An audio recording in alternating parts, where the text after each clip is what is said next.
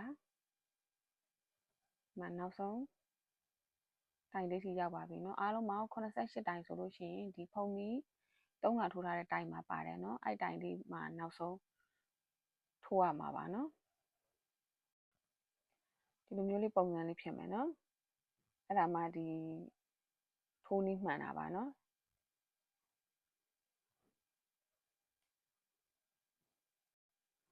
အခုရှစ်တန်းထိုးထားတာအခုနောက်ဆုံးတိုင်လေးကြီးရောက်ပြီဆိုတော့မှရှက်ကော်လေးချိန်ပါမယ်เนาะရှက်ကော်လေးကိုဒီမှာမြင်ရလားမသိဘူး